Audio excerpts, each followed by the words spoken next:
Welcome to the deep dive. We cut through the noise, get to the core. Yeah. Today, we're plunging into Tamiya's vintage radio-controlled cars, specifically that golden era, 76 to 91. You sent over some great notes on the re-releases, and what really jumps out is Tamiya's strategy. It's fascinating how they choose what gets a faithful reproduction and what gets, totally reimagined. It really is. And it's way more than just cashing in on nostalgia, isn't it? What's so interesting here is you can see this really sophisticated corporate strategy at play.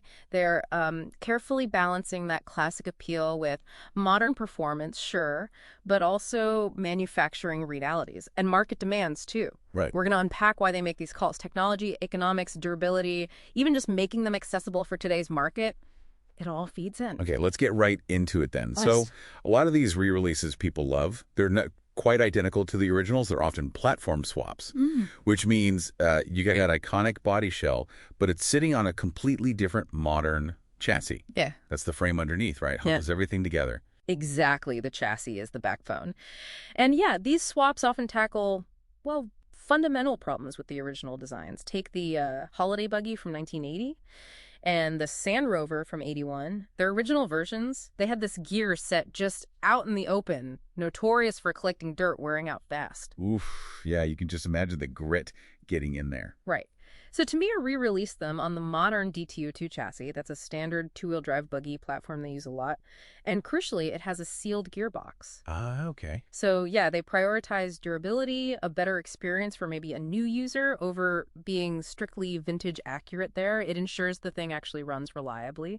Smart modernization, really. Makes total sense, especially if you want new people to actually enjoy them. Yeah. But it wasn't always just fixing flaws, was it? Sometimes these swaps were about boosting realism or performance. Absolutely. Think about the 1983 Audi Quattro Rally. The original kit, it was two-wheel drive, rear-wheel drive, actually. Wait, really? For the Quattro? The car famous for 4WD? Exactly. Kind of an odd choice back then. So its re-release uses the TTO2 chassis. That's a super versatile, modern four-wheel drive platform. It completely corrected that pretty major scale inaccuracy, gave the model the proper drivetrain, the handling it kind of always deserved, enhancing accuracy, improving performance. Okay, that one seems like a no-brainer fix. But what about trickier situations? You mentioned the Lancia.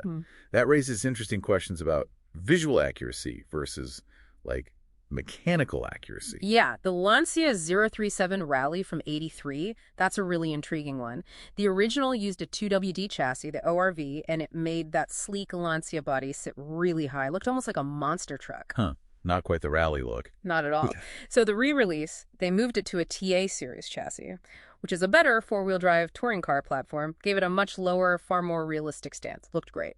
But the real Lancia 037, it was famous for being the last rear-wheel drive car to win the World Rally Championship. Ah, so the re-release is actually less accurate mechanically, drivetrain-wise? In terms of the drivetrain, yeah. Tamiya clearly prioritized fixing the look, the aesthetic, and giving it better overall modern performance with 4WD. Even though the original car was RWD, it's a strategic trade-off. Looks and handling versus pure drivetrain history.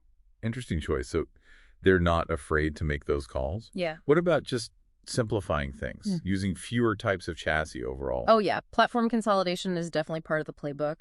Look at the Wild Willie M38 from 82 and the Willys Wheeler from 83. The ones famous for popping wheelies. That's iconic.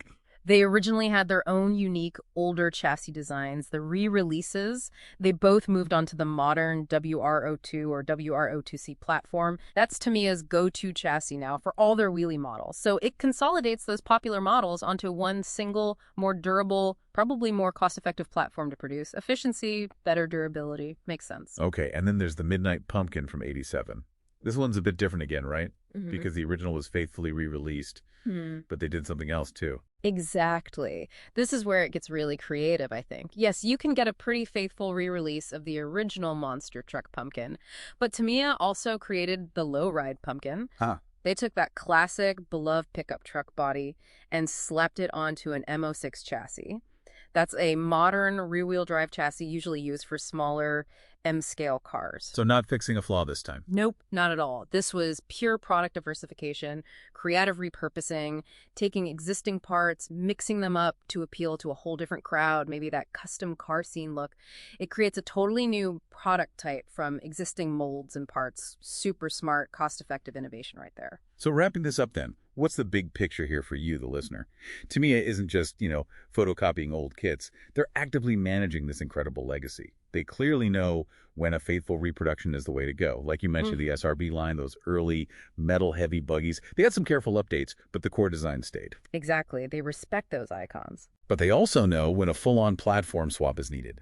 To fix old problems, bring in new tech, make them drive better, or even just invent a whole new category like that low-ride pumpkin. It's a really calculated approach, and it lets them hit this wide audience, doesn't it? You've got the hardcore collectors who want the nostalgia, maybe even the original flaws, but you also get new hobbyists who just want something cool that actually works well right out of the box. They manage to give that reliable, enjoyable experience to newcomers while still keeping that magic, that nostalgic appeal for the longtime fans. It's a masterclass, really, balancing the past with modern market needs and profit, let's be honest. Absolutely. It really makes you think, doesn't it? How many other brands out there, in any field really, are managing their own history with that kind of sophisticated, multi-layered strategy, not just copying the past, but actively remixing and reinventing it for today? Definitely something to chew on until our next deep dive.